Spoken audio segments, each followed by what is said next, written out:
오늘 말씀 여러분 너무 잘 아는 그런 말씀이잖아요. 다시 한번 점검하는 의미에서 말씀을 좀 나눠보도록 하겠습니다. 이스라엘 백성이 가나안 땅을 이제 앞두고 하나님께서 명령하신 그대로 가고 있는 거예요.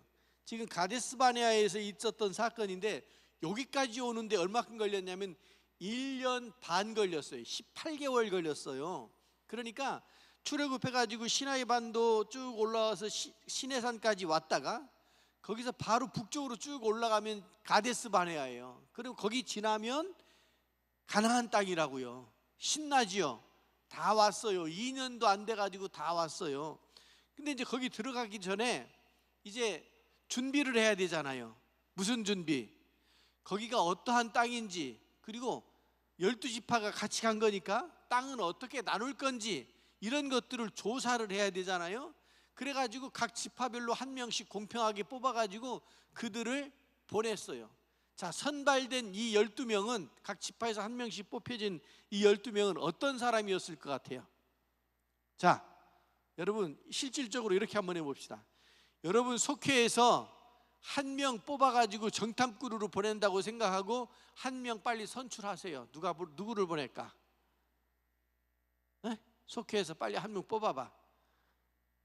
누구를 보낼까요? 아무래도 내가 제일 낫지 않아요? 그 한 명 선출한 그 사람은 아무나 뽑지 않았을 거라고요.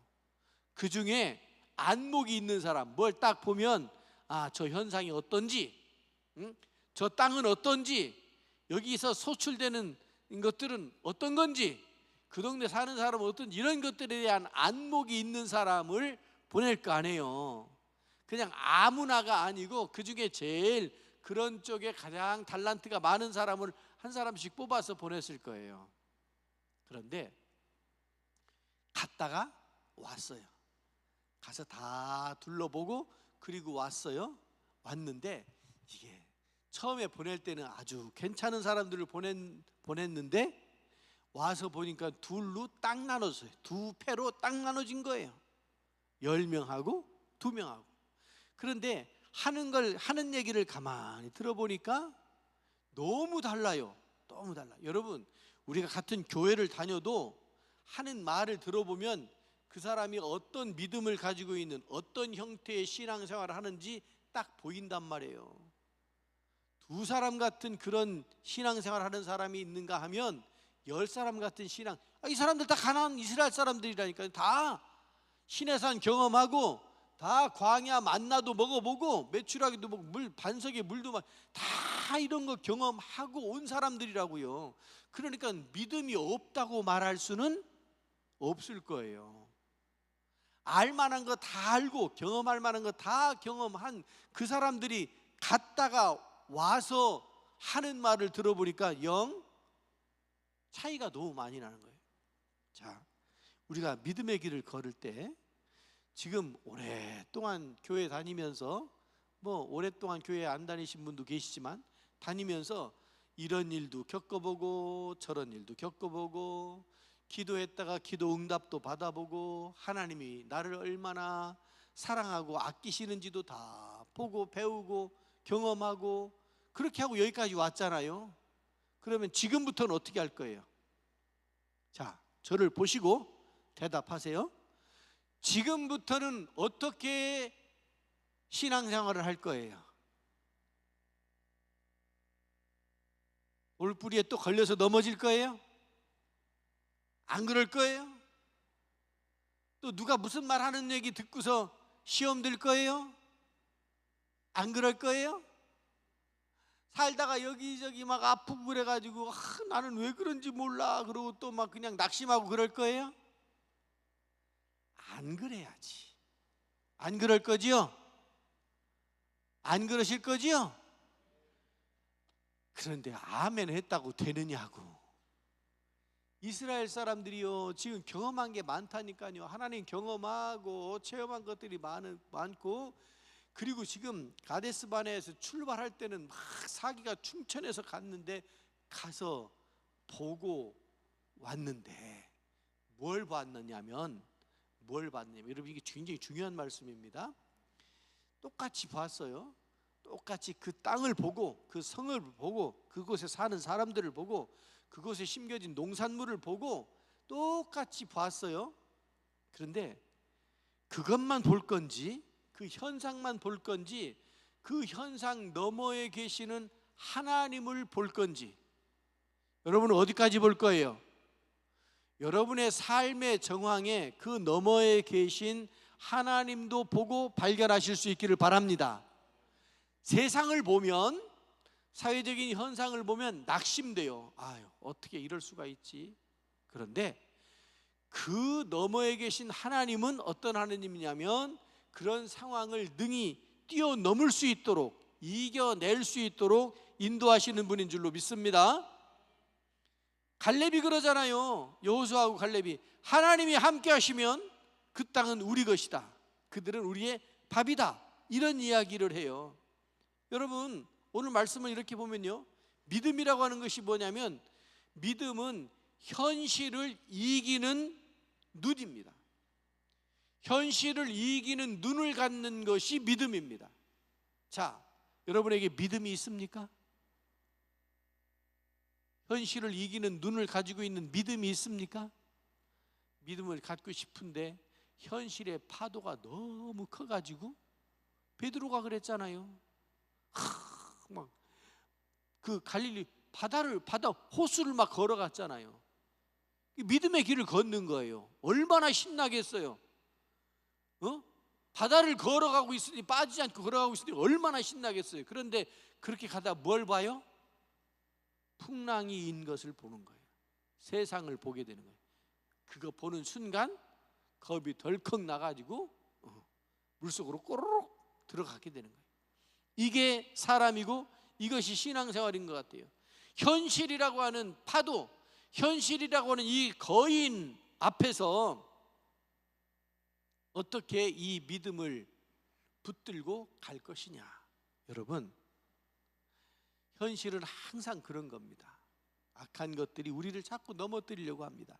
안 된다고 그러고, 못 한다고 그러고, 이제 못할 것 같다고 그러고, 내가 겪어봤는데 안 되더라고, 이런 얘기하고 그래요. 그러나 믿음은 그 현실을 이겨내게 하는 줄로 믿습니다. 여러분이 믿음을 가지시길 바라고, 기도할 때 그렇게 기도해요. 하나님, 저에게 믿음을 주세요. 여러분, 믿음이라고 하는 거요, 하나님이 주셔야 가능한 줄로 믿습니다. 네? 그러니까 믿음을 달라고 기도하시기 바랍니다. 그 다음에 두 번째로, 이게 분위기라는 게 있어요. 나는 한참 생각하고 있는데 누구 하나가 거기 갔다 왔더니 안 되겠다고 하는 말을 크게 들으면 나도 그쪽으로 이렇게 쏠리는 거예요. 여러 사람이 주장한다고 그게 꼭 옳으냐? 그렇지 않은 거예요. 다수의 소리에 휩쓸리지 않기를 바랍니다. 여러분들은 다수의 소리에 휩쓸리는 것이 아니고 하나님의 말씀 위에 세워질 수 있기를 바랍니다. 그러니까 누가 무슨 말을 하는지가 중요한 것이 아니고, 성경에서 하나님이 무슨 말씀을 하시는지가 중요한 겁니다. 그럴듯하게 들려요. 틀림없는 것 같아요. 되게 합리적인 것 같고 아주 그럴듯해요. 그러나 그럼에도 불구하고 여러분들은 성경을 보시고 하나님의 말씀, 하나님께서 하시는 소리에 귀를 기울이실 수 있기를 바랍니다. 투표해봐요. 10대 2잖아요. 말할 것도 없지 뭐. 10대 2면 더 이상 조사할 것도 없지요. 그런데 하나님은 어디에 손을 들어주느냐면, 믿음이 있는 두 사람에게 손을 들어주잖아요. 여러분, 많은 사람들이 주장한다고 해서 그것이 옳은 것이 아니다. 그 다음에 세 번째는 뭐냐면, 믿음이라고, 신앙이라고 하는 것은 하나님의 말씀 중심으로 결정해야 되는 겁니다. 하나님의 말씀 중심으로, 하나님의 약속, 하나님의 임재, 이거에 대한 신뢰, 이거에 대한 믿음을 가지고 사는 것이 신앙이다. 그 다음에 네 번째, 오늘 말씀을 통해서 믿음 없는 선택은 결과가 뭐예요? 자, 지금 가데스바네에서 막 이제 결정을 했어요. 믿음 없는 결정을 했어요. 그 결과가 뭐예요? 38년 반 광야를 헤매고 다니는 거예요. 그게 본래 1년 반이면 이제 가나안 땅 들어가면 된다고 그랬잖아요. 근데 실제로 얼마큼 걸렸어요? 40년 걸렸어요. 그러니까 1년 반이면 들어갈 수 있었던 것을 이 결정 때문에 40년을 광야에서 방황하게 되는 거예요. 믿음 없는 선택, 믿음 없는 결정은 결과가 뭐냐면 광야다, 이 얘기를 하는 거예요. 최종적으로는 가나안 땅에 들어가요. 최종적으로는. 그러나 그 삶이 곤고해요. 되는 게 없어요. 고생해요. 그게 광야거든요. 믿음의 사람은 반드시 갈렙과 여호수아처럼 하나님 앞에 기억되어지고 쓰임받게 되는 줄로 믿습니다. 여러분, 교회에 많은 사람이 있어도 누가 쓰임받느냐 하면 믿음 있는 사람이 쓰임받는 거예요. 그러니까 교회의 직분이라든지 교회의 일은 누가 하는 거냐면 믿음 있는 사람이 하는 거예요. 믿음 없는 사람이 아니고 믿음 있는 사람이 결정하고 믿음 있는 사람이 하는 거예요. 여러분들에게 믿음이 있으시기를 바랍니다. 그래서 주의 일을 잘 감당하실 수 있기를 바랍니다. 여러분, 우리가 현실에만 집중을 했더니 33절에 보니까 뭐라고 얘기해요? 우리는 뭐라고 얘기하느냐면 메뚜기 같다고 그러잖아요. 우리는 스스로 보기에도 메뚜기와 같다. 정탐꾼들이 본 것은 풍요롭고 안정된 그 땅을 봤어요. 그런데 그 땅에 사는 사람들이 너무 커 보이는 거예요. 그래서 안악자손들만 보인 거예요. 여러분, 거기에 왜 안악자손들만 있어요? 7 족속들이 살고 있었잖아요. 여부스 족속을 비롯해가지고 기르가스 족속도 있고 7 족속이 살고 있었는데 그 사람들이 안 보이고 그 중에 제일 센 안악자손만 보인 거예요. 여러분, 실제로 그 가나안 땅이 중동 지역 전체 지리를 놓고 보면 가나안 땅이 지리적인 요충지입니다. 어떤 의미에서 그러냐면 여기에 애굽이 있었잖아요. 강대국 애굽이 있었고 저쪽에 바벨론, 아수르, 페르시아 지역이 있었잖아요. 여기서 여기를 가려면 이 가나안 땅을 거쳐서 가야 돼요. 이 밑으로도 길이 있는데 거기는 사막이라 못 가요. 그래서 메소포타미아에서 이렇게 올라가 가지고 물이 있는 곳 따라 가지고 이렇게 해변으로 해 가지고 그렇게 해서 애굽으로 가게 돼 있단 말이에요. 그 요 사이에 껴 있으니까 이쪽이 있으면 이스라엘 왕정 시대 때 그런 일들이 많았잖아요. 전쟁이 많았잖아요. 애굽에서 쳐들어오죠. 바벨론에서 쳐들어오죠. 그러니까 참 우리나라가 샌드위치 돼 있잖아. 대륙 세력하고 해양 세력하고 샌드위치 돼 있잖아요. 그 이쪽이 세면 여기서 착 들어와가지고 임진왜란 놈, 저쪽에서 세서 저쪽에서 쳐들어오면 뭐지? 병자호란 생기지. 이게 지금도 마찬가지. 지금도 저 중국 등살에 살기 힘들죠. 또 저쪽 미국이 세니까 또 미국 등살에 살기 힘들죠. 가운데 껴가지고 여러분, 우리나라가 얼마나 대단한 나라냐면 이런 나라 정도면요 이미 중국화 돼 있어야 돼요. 이미 옛날에. 그런데 베트남하고 한국하고가 중국에 복속되지 않았잖아요. 우리나라가 참 시달림이 많지만 괜찮은 나라요. 중국 근처에 있는 나라들 참, 티벳도 중국이 먹었지, 저쪽 위구르 거기도 먹었지, 몽골 내몽골 지역 거기도 먹었지. 하여튼 우리나라는 잘 지금 버티고 있는 거예요. 여러분, 기도 많이 하시기 바랍니다. 우리나라와 민족을 위해서 기도 많이 하시기 바랍니다. 보세요, 강대국 사이에 껴가지고 아주 고달픈 나라가 이스라엘이었다고요. 근데 거기서 보면 그 전략 요충지에서 살아남은 사람들이 안악 자손들이에요. 그러니까 그 사람들이 강한 사람들이라고. 근데 그 사람들만 보이는 거예요. 이게 세상을 보는 눈이 그래서 이제 왜곡되고 변질되고 그러는 거 아니에요? 그러니까 보니까 갈렙은 저들은 우리의 밥이다. 이쪽 믿음 없는 사람들은 우리는 메뚜기다. 여러분, 스스로가 메뚜기처럼 생각되어지면 앞으로 무슨 일을 할 수가 있겠어요? 주눅 들어가지고 할 수 있는 게 아무것도 없어가지고 어떤 일을 할 수가 있겠어요?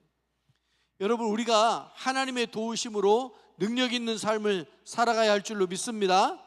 그러니까 30절에 보면 갈렙이 그러잖아요. 우리가 곧 올라가서 그 땅을 취하자. 능히 이기리라. 따라해봐요. 능히 이기리라. 따라해봐요. 능히 잠에서 깨우리라. 읽리는 사람 없어? 능히 이기리라고 선포한 그 말 너머에는 뭐가 있는 거예요? 하나님이 있는 거예요. 하나님이 계시기 때문에 능히 이기리라. 할렐루야. 우리 힘으로는 안 돼요. 그 사람들이 무슨 전쟁을 해봤어요? 전쟁 치른 게 딱 르비딤에서 아말렉하고 싸운 것밖에 없어요. 그것도 자기들이 뭐 전술이 있어서 무기가 있어서 이겼나? 모세가 하나님 앞에 기도하니까 그래서 이긴 거지. 무기가 있어요, 전략이 있어요, 군사가 있어요, 뭐가 있어요? 없는데 이겼단 말이에요. 전쟁할 줄 모르는 거예요. 전쟁할 줄 모르는. 그 상태가 계속돼 가지고 언제까지 가느냐면 여리고성 무너뜨릴 때, 40년 후에 여리고성 무너뜨릴 때 거기서도 그냥 이게 전투적인 행위가 아니에요. 그냥 돈 거지. 그냥 돈 거예요. 여러분, 우리가 할 수 있는 일이 없어요. 그러나 하나님을 바라보면 능히 이기리라. 할렐루야. 그 믿음을 바라본 게 여호수아와 갈렙이었잖아요.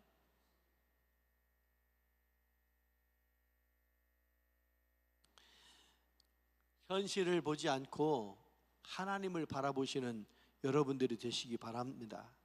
하나님의 말씀보다 현실이 더 크게 보이면 우리는 거기서 넘어진다고요. 종종 하나님이 주신 비전이 있는데 그 앞에서도 나는 능력이 없다, 이거는 불가능하다, 안 된다, 이런 말들을 한단 말이에요. 믿음의 눈은 하나님의 약속을 붙들게 만드는 거 아닙니까? 어떤 사람이 산에 갔어요. 그런데 산이라는 게 그 일기가 왔다 갔다 하잖아요. 갑자기 산 안개가 자욱하게 껴가지고 앞이 보이질 않는 거예요. 겁이 덜컥 났죠. 겁이 덜컥 났어요. 근데 그때 그 사람을 안내하던 가이드가 하는 말이 뭐라고 그러냐면, 걱정하지 마세요. 저는 이 길을 수백 번도 더 다녔어요. 저만 잘 따라오세요. 본래 산에 나선 이 사람은 겁이 덜컥 났어요. 근데 그 옆에 누가 있냐면 가이드가 있는 거예요. 가이드만 따라가면 돼요. 여러분, 우리가 세상을 살아갈 때 이런저런 일이 있으면 겁이 덜컥 난단 말이에요. 그러나 우리 예수님, 우리 주님 손 붙들고 가면 초행길이어도 안개가 가득하여도 그 길 뚫고 넘어갈 수 있게 되는 줄로 믿습니다. 그게 믿음이거든요. 그게 믿음이에요. 하나님의 약속, 그 약속을 항상 붙들고 가는 것이 신앙생활이에요. 신앙의 여정이 바로 그런 거예요. 여러분, 오늘 믿음의 눈으로 약속을 보자, 이런 제목으로 정했는데, 여러분, 많은 사람들이 하는 이야기, 그게 크게 들려도 많은 사람들이 이야기하거나 누가 목소리를 크게 내거나 그런다고 거기에 진리가 있는 것이 아니고, 진리는 어디에 있는가? 하나님의 말씀 가운데 있는 줄로 믿습니다. 그래서 믿음의 눈으로 사람을 낙심케 하는 그 길로 가는 것이 아니고 믿음의 눈으로 소수가 이야기하더라도 하나님의 역사를 믿고 따라갈 수 있는 믿음의 사람들, 여러분들 모두가 되시기를 주님의 이름으로 축원합니다. 기도하겠습니다. 자비하신 하나님 아버지, 여호수아와 갈렙처럼 현실을 뛰어넘어 하나님의 약속을 붙드는 믿음의 눈을 가진 믿음의 사람이 되게 하여 주옵소서. 우리의 믿음의 선택이 우리의 심령과 우리의 가정과 교회와 다음 세대와 이 나라와 이 민족으로 이어가게 될 줄로 믿습니다. 절망 중에 주님을 바라보게 하시고 하나님만 소망하는 저희들 모두가 되게 하여 주시옵소서. 자비하신 아버지 하나님, 이번 한 주간도 믿음 안에 세워지게 하시고 하나님을 바라보며 성령 충만하여 험한 세상 승리하며 나아갈 수 있도록 인도하여 주시옵소서.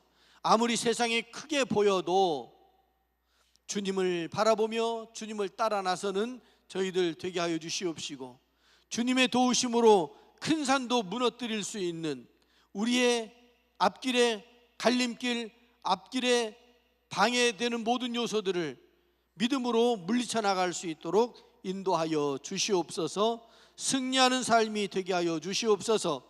예수님 이름으로 기도드리옵나이다. 아멘.